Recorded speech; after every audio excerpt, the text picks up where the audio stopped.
Good morning. Welcome. Yes, thank you, band. Beautiful background music. Welcome to Unity of Walnut Creek. Today featuring the Joyful Hark Choir. So we're going to all rise at the same time. So please rise in body or in spirit and join us in singing Hark the Herald Angels.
Christmas? We do. All right. We are so good. The season has begun. Okay. I am so excited to be here. My name is Laurel Patterson. Welcome to Unity of Walnut Creek. And my name is Bob Hardy. Welcome this morning. And together, of course, we're Laurel and Hardy.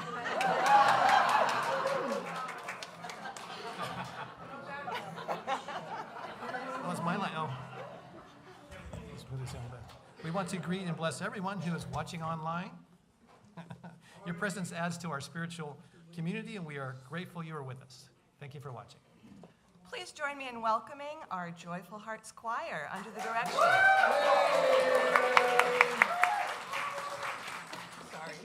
Under the direction of Lisa Snortum Phelps and Pam Whitman, joined by Tyler on keyboards, Dusty on bass, and Dan on drums. And Zoe, Lisa, and Sandra will provide our meditation music today. Thank you all for sharing your music today. And Reverend Kristen will deliver today's message titled Living Peace. Before we begin, please turn your cell phones to silent as we enjoy this sacred service together. And as we do that, let's take a moment to be grateful for the land our center rests upon. This is Bay Miwok and Ohlone land. We honor the Bay Miwok and Ohlone people of today and are grateful for those who stewarded this land before us. We commit to taking care of these sacred native grounds and Mother Earth. Unity is a positive path for spiritual living. Our vision for the world is that we envision a spiritually awakened world where all life thrives in conscious oneness. Our mission is who we have come here to be. Please say that with me together. We are a loving, inclusive community, expanding and living our divinity in sacred service for all. And our core values, please say these with me. Love, connection, service, and wisdom. And if you are with us for the first time, welcome. If you feel comfortable, please raise your hand so we may give you a welcome packet. Do we have any new people today? Over there? All right. Thank you for being here this morning. We're glad you're with us. And we invite you to visit our Welcome Center bookstore across the patio after the service to receive a welcome gift. And we hope you'll stay and visit with us after the service. Connection cards are available in the newcomer packet as well as in the seat pocket in front of you, and these are for everyone. With this card, you may submit a prayer request, and our prayer team will pray with you throughout the week. You may also share feedback or request information. Please place your card in the basket when it comes around later. For those of you viewing online, connection cards are available on the Watch Live page of our website. We have several activities to highlight this week. During the season of giving, would you like to provide comfort to a child in foster care? Sounds like a good idea. We can pick up a teddy bear in Unity's bookstore and bring it to the sanctuary. The bears will be soaking up love on the Sunday services and events before they're delivered to the children and family in Pleasant Hill. And there's more new teddy bears came in today. So some of these are brand new. So after you've hugged and filled the bear with love, please pass them down the road to get more love. And all bears need to be at Unity by next Sunday, the 17th. And I just want to say last week, these sold out, so if you haven't gotten one yet, you might want to visit the bookstore to get one today. So would you like to spread love and holiday cheer through caroling? Yes. Join us on Tuesday, December 19th at 6 p.m. as we sing holiday carols to the residents of the Kensington Retirement Center. This is an uplifting evening of song and joy for all. It is hard to believe that Christmas Eve is only 14 days away. Is the year gone by? So join us next Christmas Eve morning. We come together as one family for a single service at 10:30 a.m. We don't want to miss this joy-filled time together. Just one service that Sunday. You're invited to come back in the evening on Christmas Eve for our beautiful candle lighting service that features Christmas carols, sacred music, and a creative and metaphysical enactment of the Christmas story. This will be a holy, holy, holy night. Yes. For more information and registration for all of our events, please see our website. And you may visit our welcome table with the flyers on them across the patio as well. And now Reverend Kristen has a special ceremony to share with us. Well, good morning, everyone. Good morning. Feels very holiday-ish, doesn't it? So I hope you're feeling in the spirit, and if you aren't yet, you will by the end of this service, I guarantee it. So we're going to begin our meditation time with some special readings and candle lightings.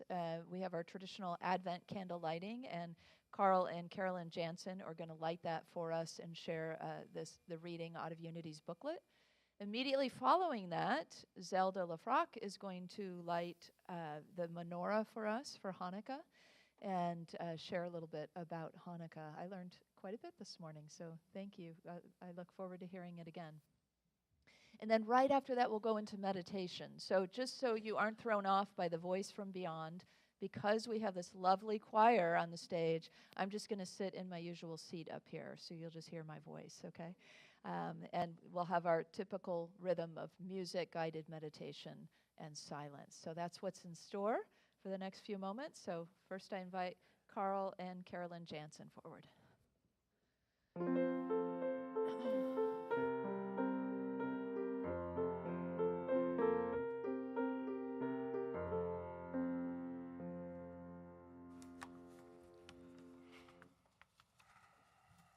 Peace.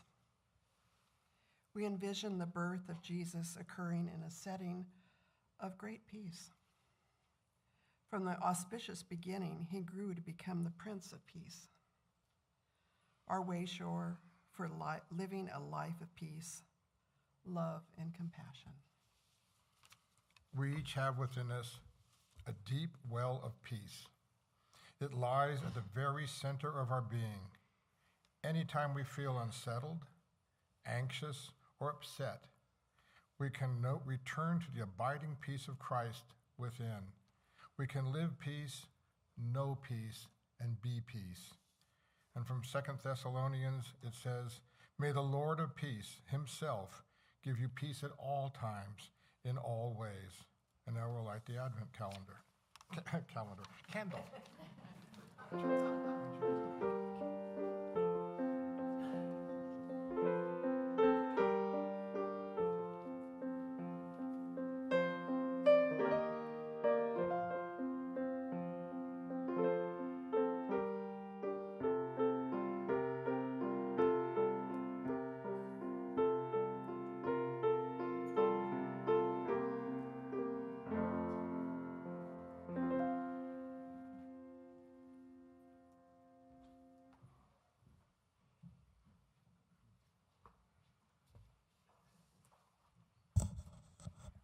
Good morning, everybody. About 200 years before the Common Era, a great invading source conquered the Jewish people.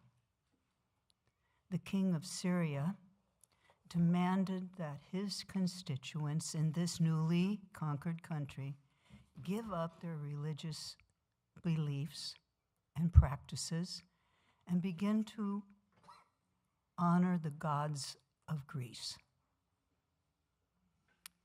Up in the mountains, a small group of men banded together and as rebels were determined to defeat this army that had come in to destroy their country. It took these men, the Maccabees, about 3 years. The guerrilla warfare was finally successful, and the Jewish people returned to Jerusalem and went to the Holy of Holies, their temple. The temple was not only in shambles, but it had been desecrated by garbage, by the ruins of the Greek gods and goddesses. And their efforts, therefore, were not only to clean the temple, but to rededicate it to God. As the crowning moment, they were going to light the eternal flame. The eternal flame is obvious at the altars of every Jewish synagogue and temple around the whole world today. But in this lonely, desecrated place, they found only one small flask of oil with which to light the eternal flame. And then there was the miracle. The flame burned that day and at night and into the day, and continued to burn into the night and into the day for 8 days.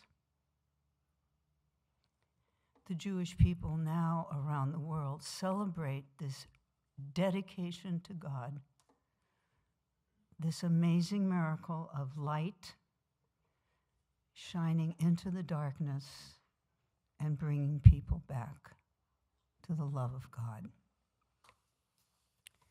I have brought my grandma's menorah today. It's almost 200 years old. It's slightly off balance.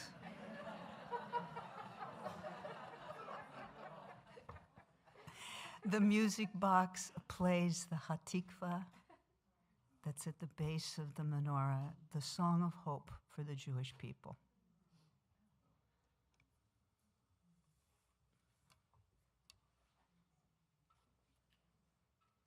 Because the Jewish people are on a lunar calendar, the festival of Hanukkah sometimes is in November and sometimes in December. This year it started on Thursday. So we have a candle for Thursday, Friday, Saturday, Sunday. And then we have the shamas, which is the one light that lights them all.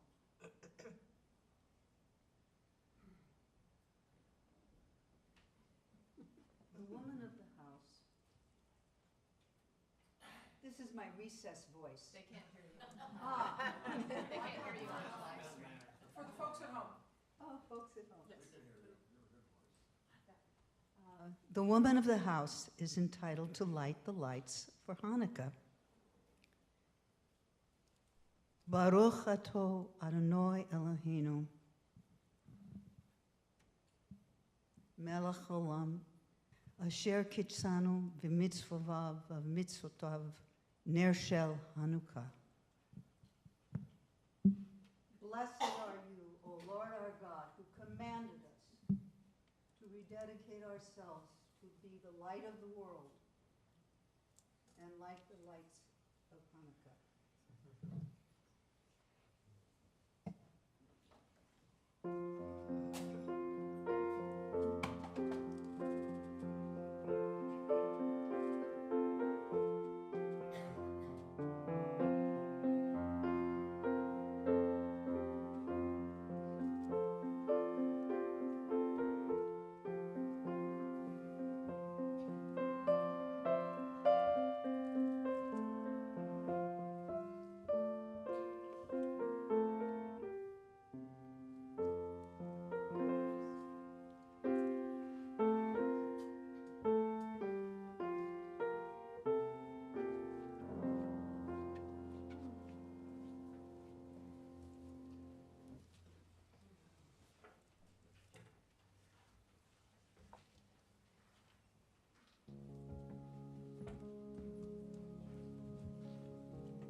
Some of you, most of you probably know Dona, Nobis, Pacem.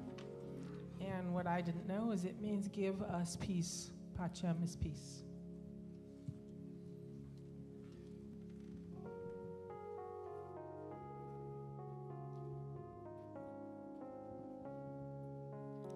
Dona, Nobis, Pacem, Pacem. Dona, Nobis, Pacem.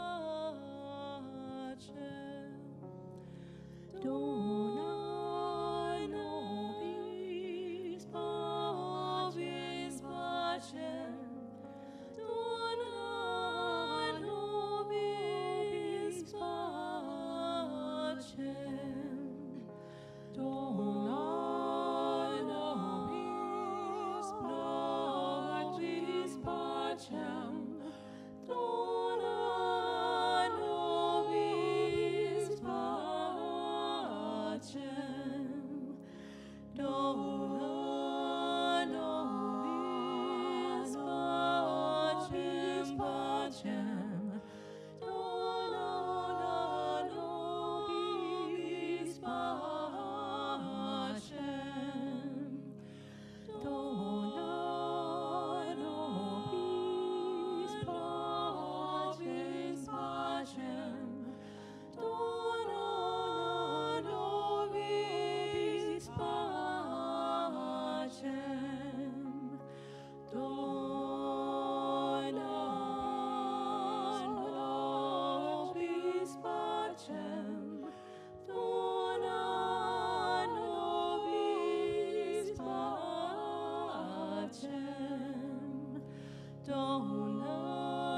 Nobis, Pacem. Dona, Nobis, Pacem, Pacem. Dona, Nobis, Pacem.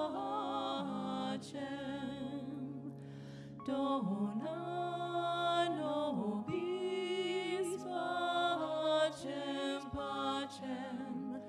Dona, Nobis, Pacem. Dona, Nobis, Pacem, Pacem. Dona, Nobis,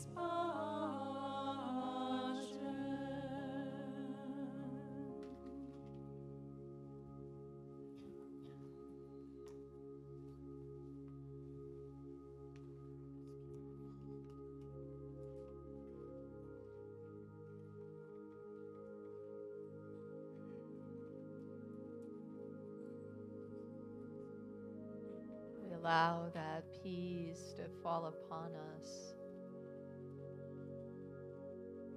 Beautiful music that rests in our hearts and our ears.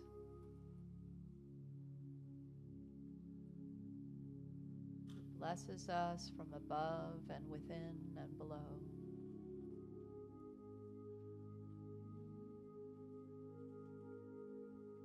We feel the light of the heavens cascading upon our heads and shoulders. The solid earth beneath our feet.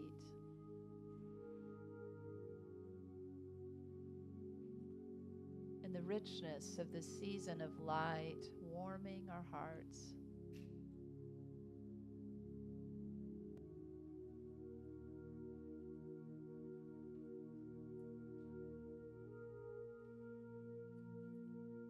And deep within, always here, is the river of peace.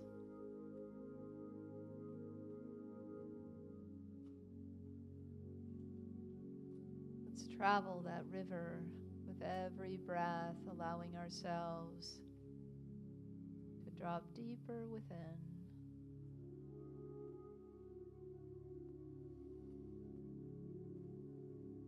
Peace is upon us. Peace is within us.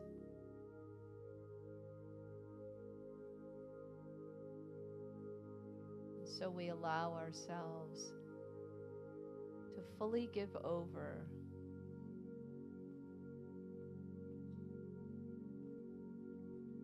let yourself feel the serenity of the presence of the one who assures that all is well, the one who offers this breath and the next.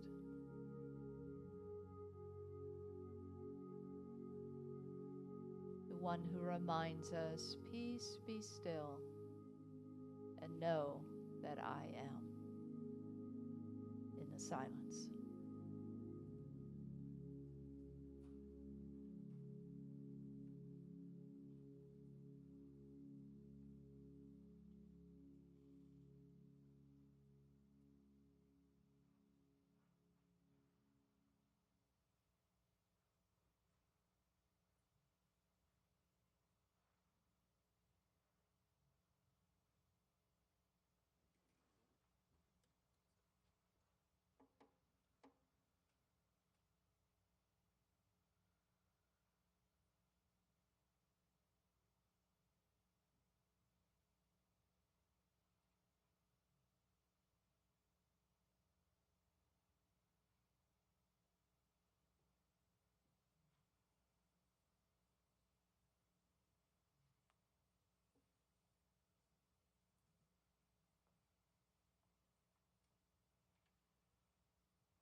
having touched this peace within ourselves, we carry it wherever we go in the world,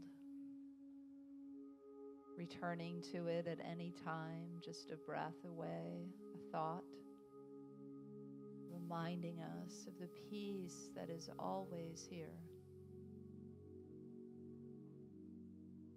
And for the places and the people in our world today who may feel separated from this peace, let's share it with them now.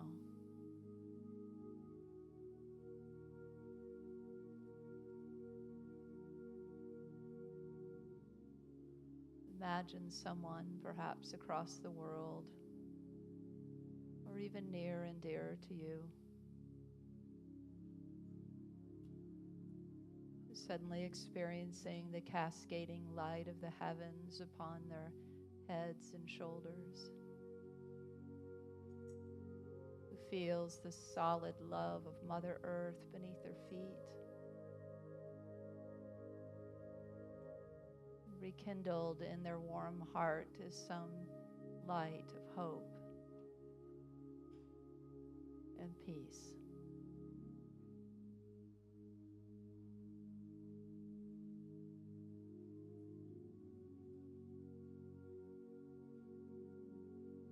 Your blessing does indeed make a difference, adding peace to the world around, from the peace within your own heart and mind. And so it is.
I have peace.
Well, dreams do come true, the resurrection of our Unity choir this year. Thank you.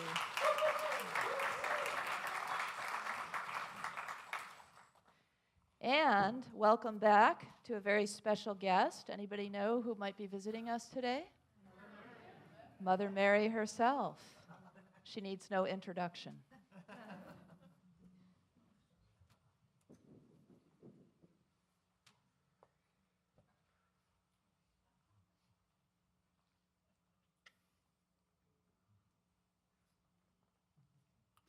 Well, hello again. Hello, good morning. I'm Mary. Let's see, where did we leave off last week? Yes, I was so worried about what people would think. I mean, what would you think if someone told you she was pregnant and she didn't know how it happened? Well, I don't mind telling you, I was scared. And I was scared for Joseph, too. So I threw some things in a straw sack, and I headed to my cousin's Elizabeth's in the countryside. Joseph would think it was odd, but he knew she'd been asking me to come see her, and my parents had been urging me to go, too, to be a girl for a little while longer before I married.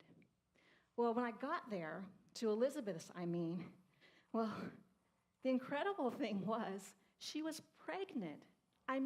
Elizabeth, a woman in her late 50s, much too old to have a baby. And as soon as she laid eyes upon me, she knew at once about my unborn child. There's no way she could have known by looking at me. Well, I'm only telling you because I think you should know. I know it sounds crazy. It was a miracle to me, too. Oh, those days in the countryside drifted by. Elizabeth and I spent hour upon hour in the garden together. We talked about everything under the sun, as women do, but mostly about our unborn children, about what they would be like, who they would become. And sometimes I would look up and Elizabeth's eyes would meet mine, and in her eyes I would see a touch of fear, the same fear mirrored in my own eyes.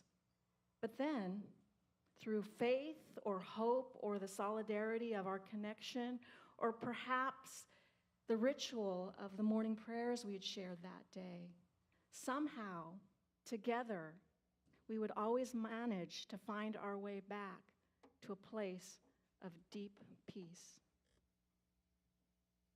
Thank you.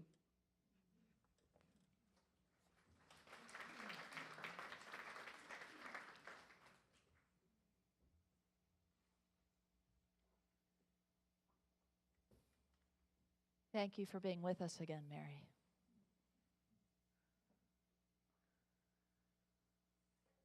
So Mary's story is actually written, and we've adapted it, but it was written by Dr. Cindy Acker, who happens to be the choir director at Unity Marin. Yeah, so we give thanks for those words.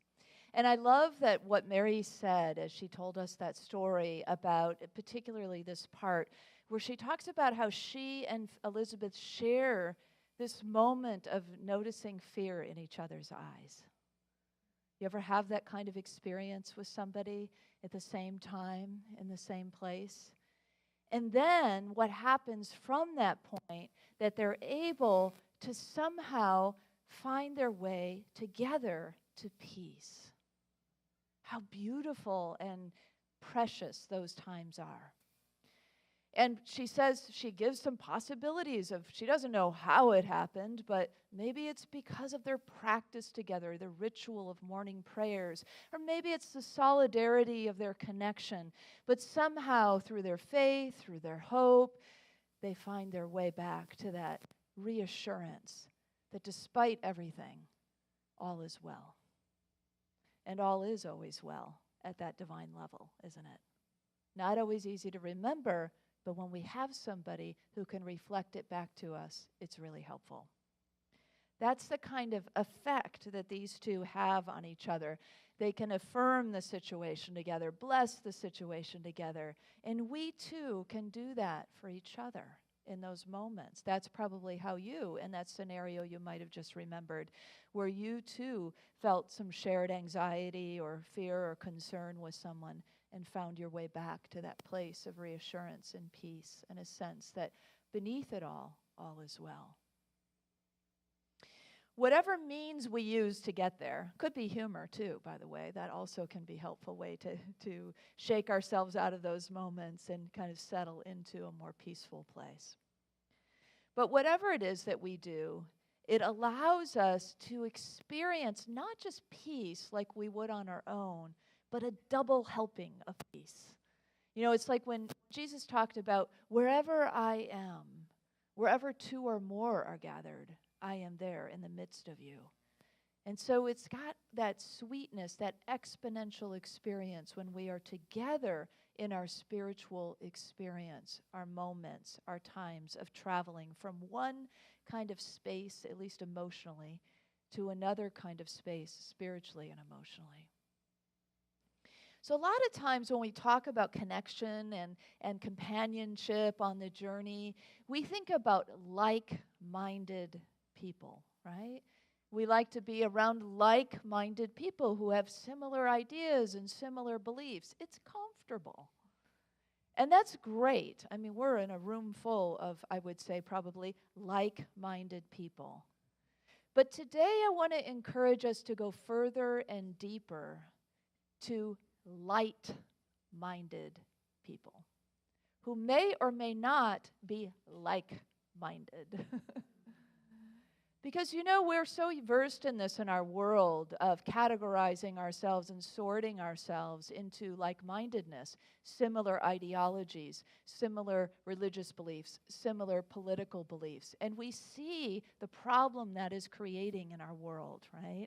As we continue to sort and separate ourselves regionally, physically, and otherwise, we begin to start to otherize, and we can see all the stuff that happens as a result of that. So it's an important time on our spiritual journey, collectively as well as individually, to recognize that looking for light doesn't always mean like. And that there are opportunities for us to make connections that might be beyond that kind of connection. Today I want to encourage us to find and discover light-minded soul companions to share this journey with, like Elizabeth and Mary, perhaps, or like the three amigos. Anybody ever hear of the three amigos? A couple of you have, yeah. The three amigos are a Presbyterian minister, a Jewish rabbi, and a Muslim imam. I promise they're not walking into a bar. I'm not about to tell a story. Joke. They may have walked into a bar together. I do not know. But they're delightful, these three guys. And they became interfaith friends. And they realized how inspirational their friendship were, especially as three clergy of their various religions. And so they literally took it on the road. You know how we joke about, take it on the road. It's a really good show. Well, they did, because their friendship was so inspirational to people.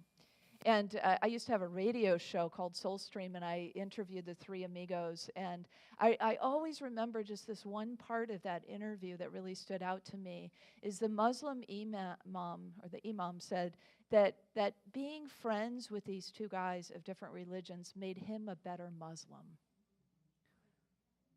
And isn't that true? When we have diverse connections with one another across our belief systems and so on, aren't we always asked then? I mean, sure, you've been asked by people of different religious persuasions or spiritual walks in your life, what's unity? And there you are going, okay, I'm not with all my like-minded friends. I'm standing alone here as the representative for unity or new thought, and I need to explain it to somebody. And in our explanation, in our reliving of our experience and our recalling and our reflection, we become a better unitic.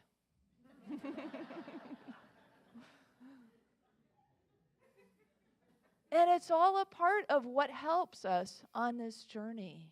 So I can think of some really lovely holy pairings. They're not always across various belief systems. That's just a part of one of the rich experiences that can happen.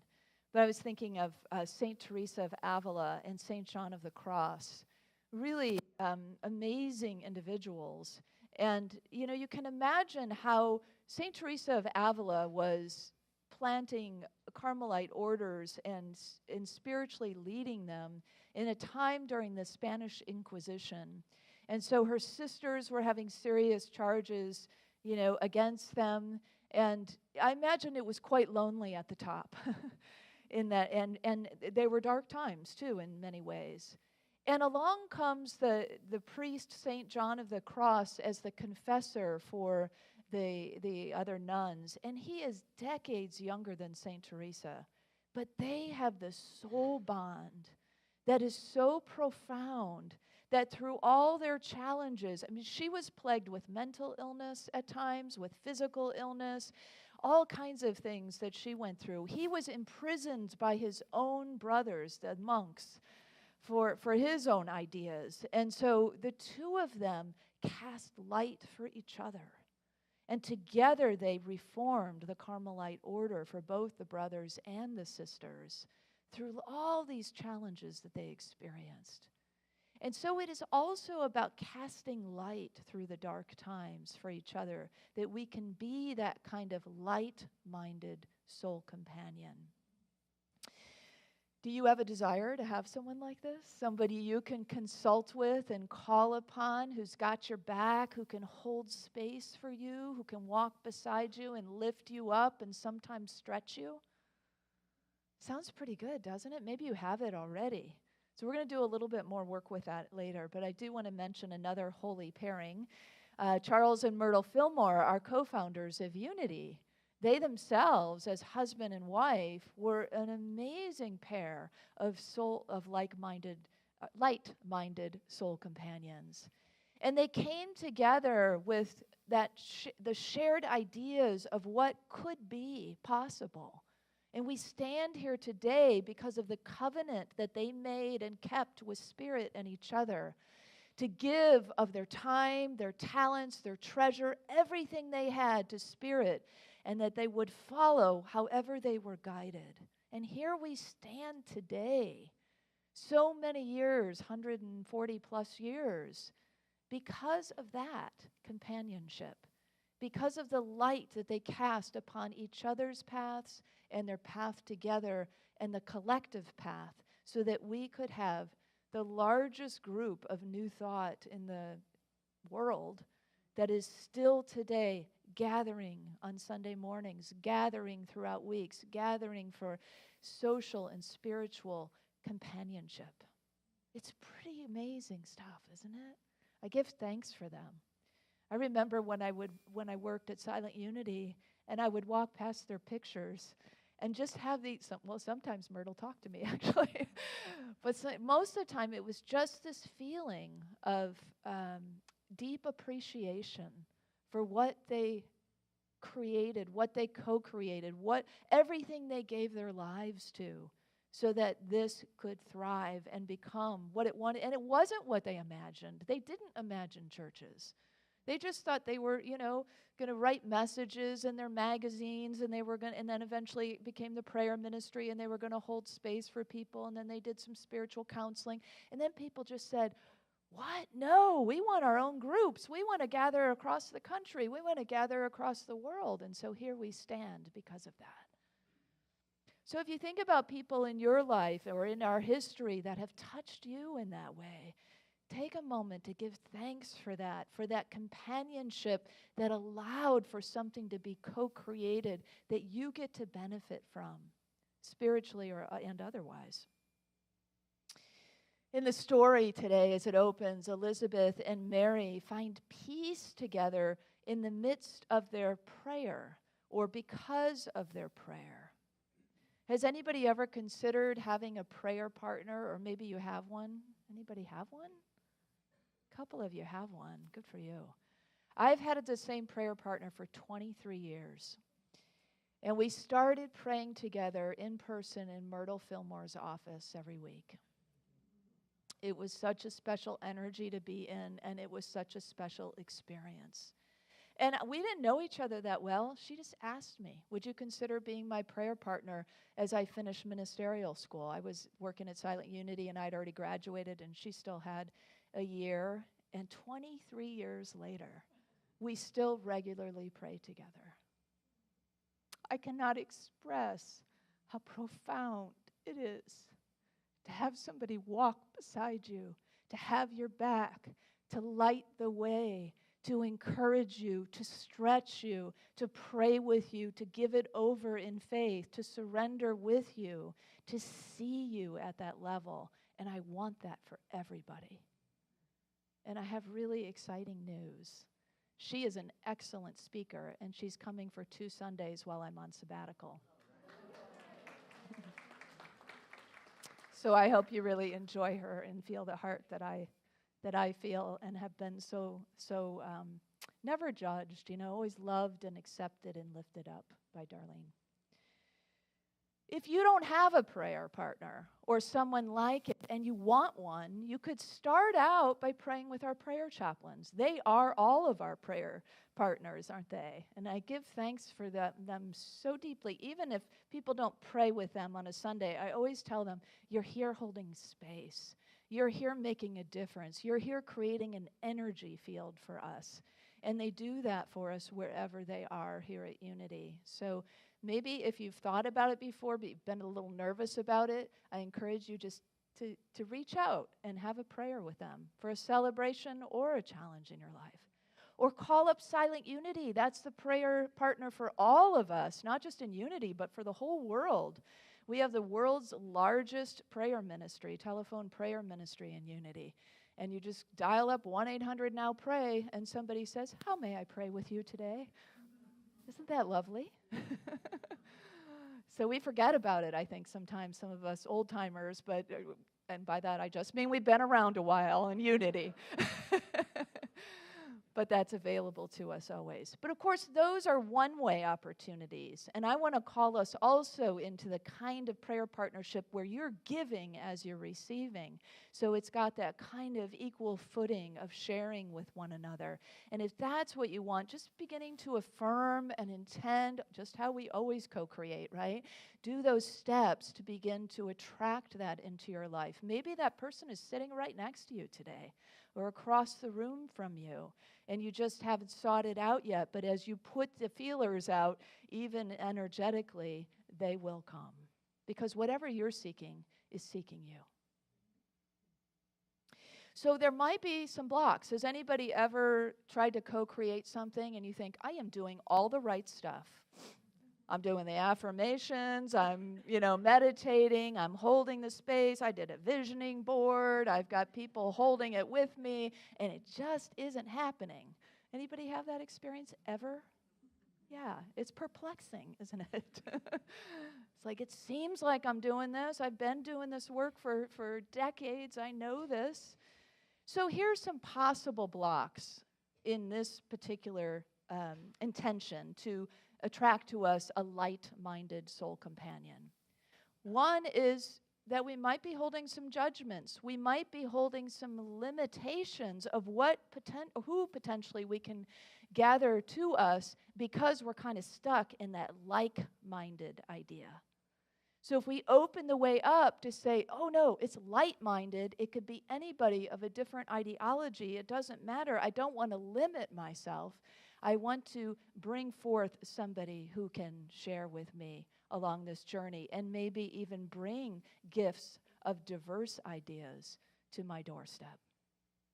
The second thing is that we can just close our hearts off, right? Because we're maybe a little afraid of rejection or we're fearful, and so we kind of put it out there, but then we close it up, or we don't want to ask anybody because we're a little bit afraid. And so just to remember to stay open, that an open heart attracts another open heart. Rumi and Shams just demonstrate this beautifully. You might know Rumi, the Sufi poet. Not everybody knows his light-minded soul companion, Shams. In today's words, we would say they had a bromance. So Rumi, that poet that we know so well, and we know his poetry so well, it also was inspired by Shams. In fact, they say that when Shams made his transition, that Rumi's poetry embodied the spirit of Shams and became so much richer and more beautiful. Have you ever known that to happen with people that were very close to each other, that they suddenly took on the characteristics of someone else after they made their transition? Some of you are nodding.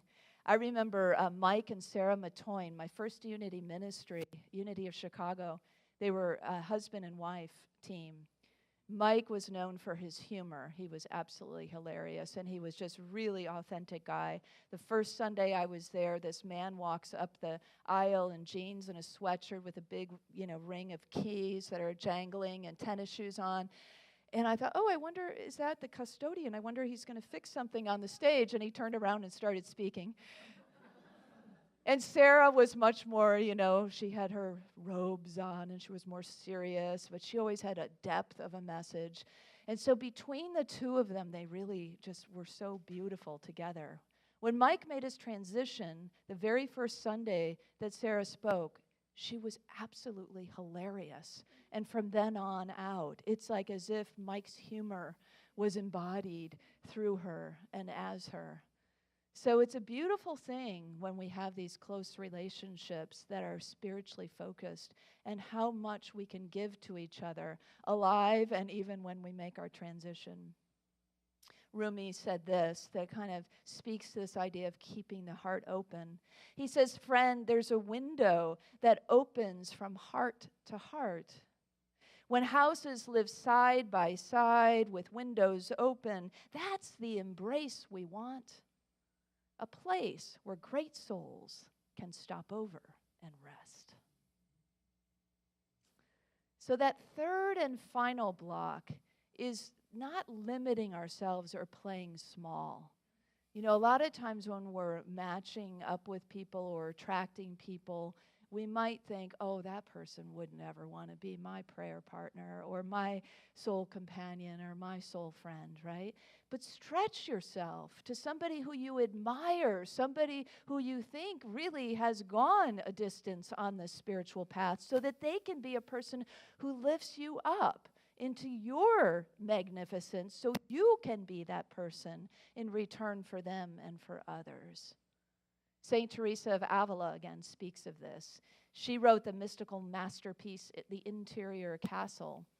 And in that, it's basically like, you imagine kind of a spiral of what she's talking about that really is kind of similar to our Advent journey, of the Advent journey being, of course, these 4 Sundays that move us to Christmas, this time of the revelation, the birth of the Christ consciousness again in us. And similarly, in St. Teresa's Interior Castle, there are 7 dwellings or mansions that we move through with the idea that the 7th is the arrival in the center of the divine interior castle where we are one with the divine spirit. And each of these dwellings has meaning. In St. Teresa's explanation of the 2nd dwelling, she speaks of this idea of light-minded soul companionship. She doesn't use those words, but this is specifically what she says in encouraging us to choose people who are walking ahead of us. She says it's a wonderful thing for the soul to connect with others who are walking the way that she is walking, who are not only sitting in the rooms that she enters, but who have also already ventured more deeply to the center. Conversations with these travelers will be of great benefit to the soul, so she can get close enough to them so that they may be able to take her with them. Has anybody ever seen the movie Good Will Hunting? A lot of you have seen it, yeah. So in that movie, Will and Chucky, you might remember, are best friends. Will is the main character of the movie. And they live in Boston. They lay bricks for a living. They drink beer with their friends for fun. And that's pretty much their life. And their imaginings for their future will be to have families and watch their children grow up in Little League like they played. and have their children probably can follow in their footsteps and so on. But the difference is that Will, we have discovered, is a mathematical genius. A mathematical genius that's being sought out by professors really around the country once they find out just how smart he is. And he's fallen in love with a woman who's in college. But Will's afraid. He feels unworthy. And so he's trying to hide his light, and he's sabotaging his career path and his path toward being with this woman. But Chucky, a true friend. Now you can imagine what a sacrifice this is for Chucky, who dreams about having a life with his best friend there in Boston, but sees that there is something greater in his friend that is wanting to emerge, that his friend is being called to take risks and to get out of that familiar, comfortable life and to do the things that his soul has come to do. And what that good friend says is basically, get out of here. You need to get on with your journey. I can't provide to you the kind of support you need. You need, in other words, other light-minded soul companions to take you to the next level. And so these two guys who wrote Good Will Hunting are actually great friends as well. They co-wrote it, they co-starred in it. Matt Damon and Ben Affleck, you know those guys? Here's a picture of them. They won 2 Academy Awards for Good Will Hunting. And they were nominated, I think, for 9 of them. This was an absolute pie-in-the-sky dream come true for these guys, that they wrote this story that was about the kinds of guys that they grew up around and the place that they grew up around, and that it was that acclaimed and decorated, that now they live their dreams in Hollywood, and they are still best friends.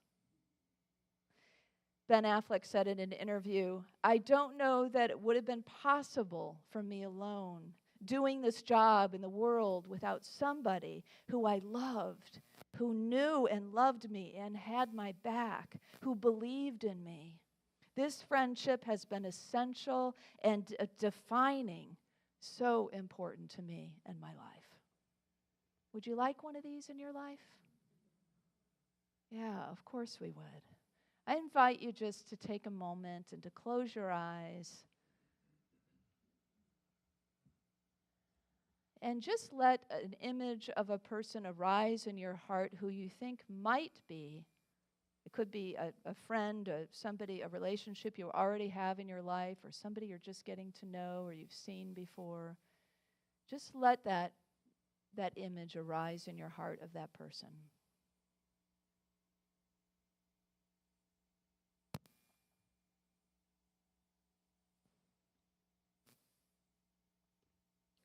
And this just is an honest internal exercise. Is my soul enhanced by this relationship?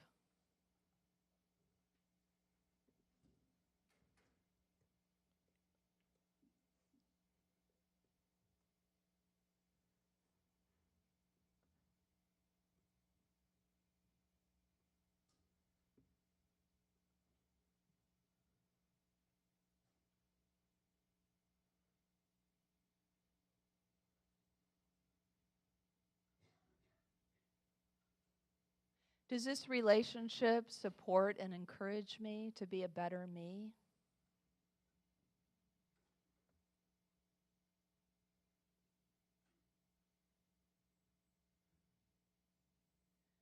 Do I feel both held in compassion and stretched to grow spiritually?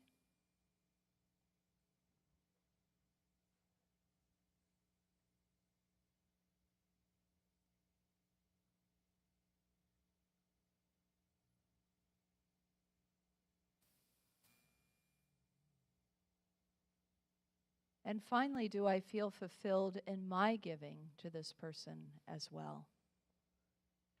In other words, is there a sense of balance and prosperous flow of giving and receiving between us?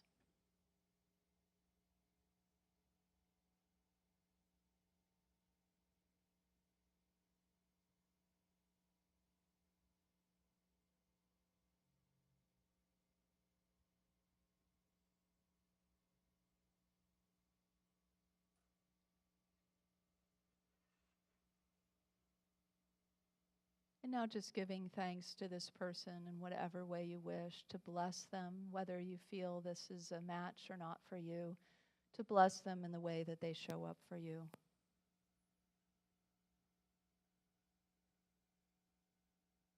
When you're ready, coming back into this space.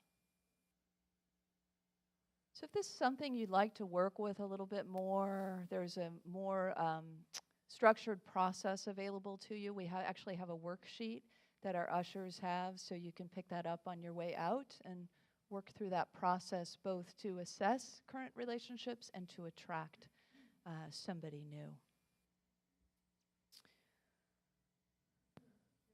Yeah. Key, and I can't find it anywhere. I have looked all over, and it's really an important key. Oh. And I'm wondering if you have any idea where it might be. Well, let me It's the church key. I cannot maybe lose it's the church under key. one of these. I don't know. This maybe. is where we found the matches earlier. I know. Does anybody, I mean... Excuse us a second. Yeah. This is really important. Sorry. I don't know. I mean, this is just wide open, Danae. Are you sure you lost it here? No. I lost it at home. Why are we looking for it here, then? Well, it's dark at my house. Here, there's a lot of light.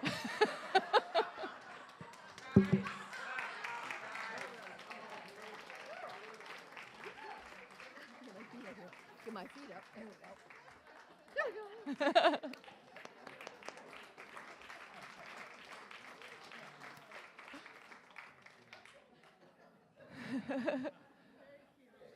That's based on an old Sufi tale called The Key of the Darkness. And I was telling it at 9:30, and I noticed Danae over here nodding, and I said to her, "You know that story really well, don't you?" She made it her own.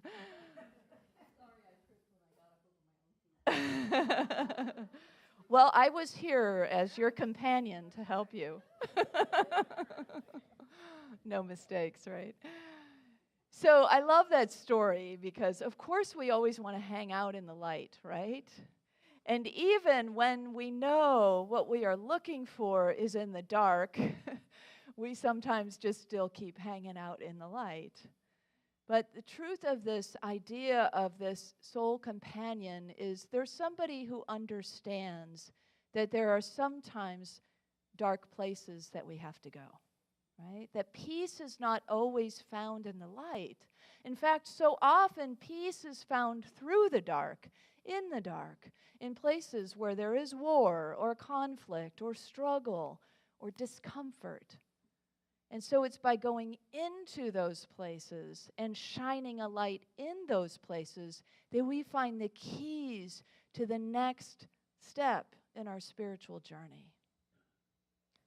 So your companion, your soul companions, will know this, and you will know it for them. We can't always walk beside somebody all the way into those dark places, because sometimes part of that journey is just our own. But we can hold space, we can pray, and walk to the closest border we can walk. And that's a part of what we offer each other in helping each other come to peace.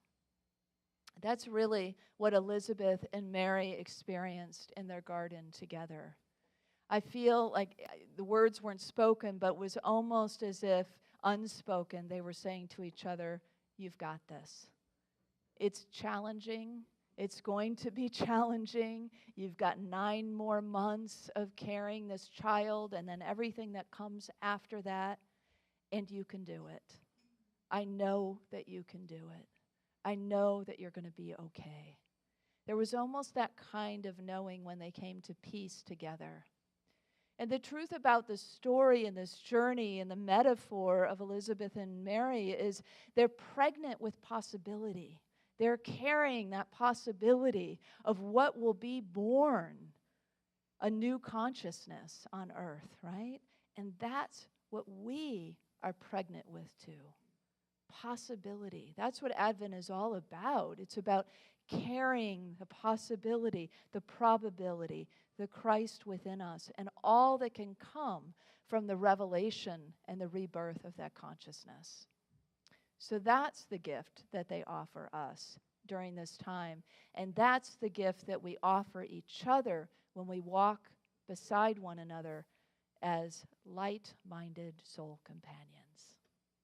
So let's affirm those people into our lives, or affirm them up that are already in our lives as we say this together.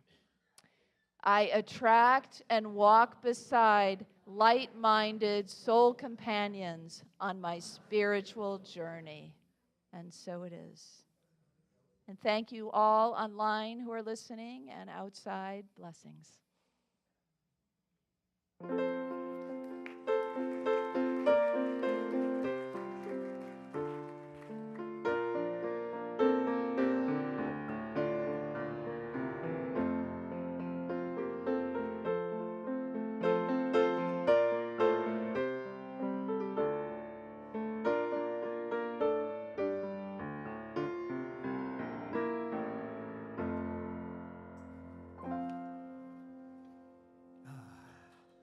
It just feels so good to be here and breathe that in, to talk about peace and finding the light person to help us on our journey is so powerful.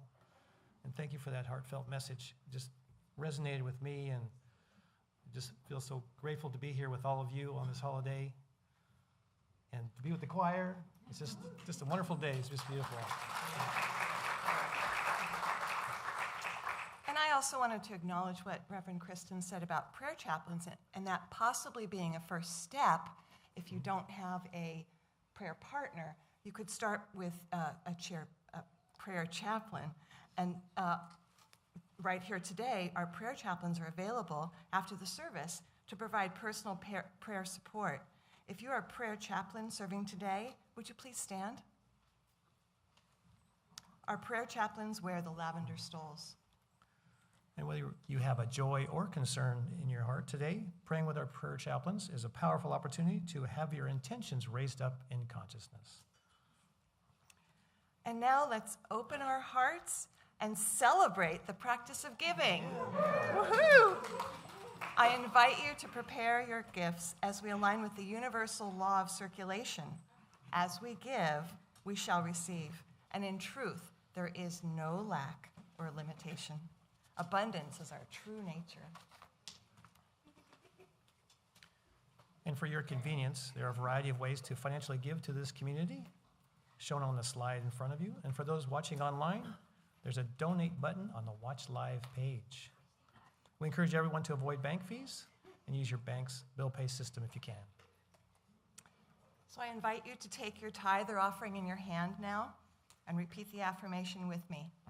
Together. Divine love, one with me, blesses and multiplies all that I am, all that I have, all that I give, and all that I receive. I am joy-filled and grateful. Thank you. Thank you.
Beautiful. Thank you, choir. And thank you, ushers. And thank you all for your gifts. So we bless all of these gifts, the prosperity, the generosity that is in this room that continues to support our ministry and to expand all that we are meant to be in the world. Let's bless it together. Together? We give thanks for the ever-increasing, constant flow of absolute good in our lives now. So it is. Sing our children in.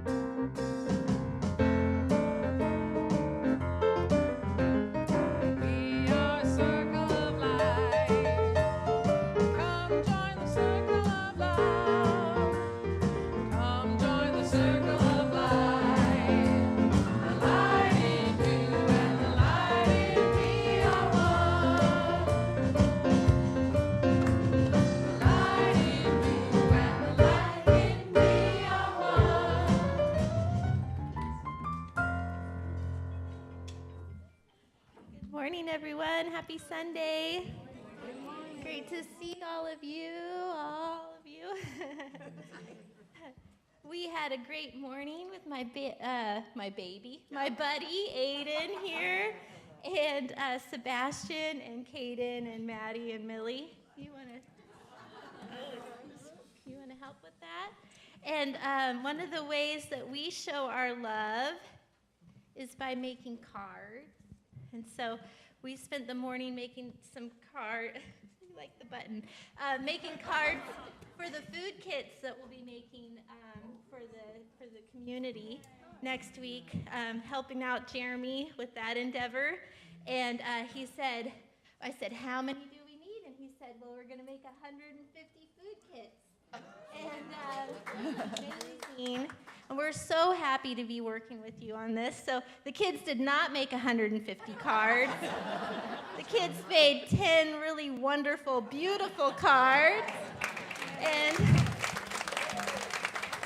then we'll copy those off and add those to the food kit. And the cards are so beautiful. Sebastian said, God loves you. And Millie said, we love you. You are loved. And they're just absolutely beautiful, and Madeline put her artwork on there, and Caden too, and so we just had a really lovely morning making cards to send out our love from our Unity community to those who need it, those who are love and that we love. So thank you.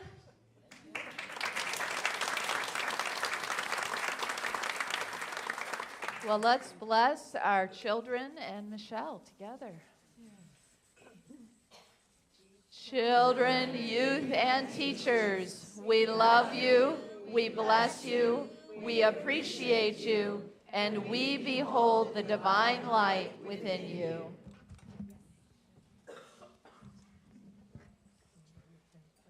And we are going to close with our Unity prayer for protection, which David Brooks has put to music. So please rise in body or rise in spirit. And choir.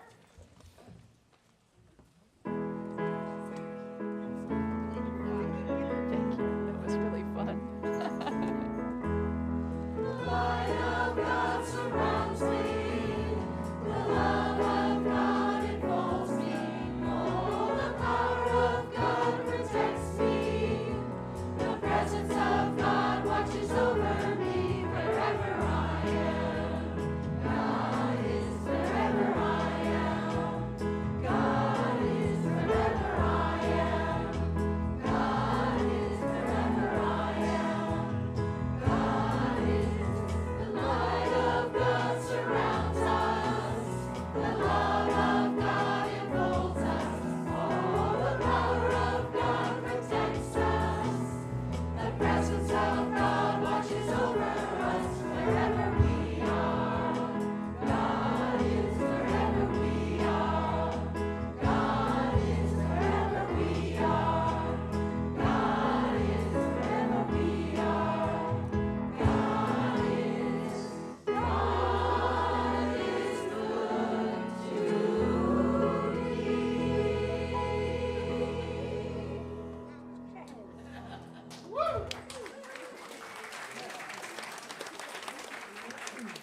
You are the light and the faith and the peace on earth right now. So let your light shine. Have fun and spread joy.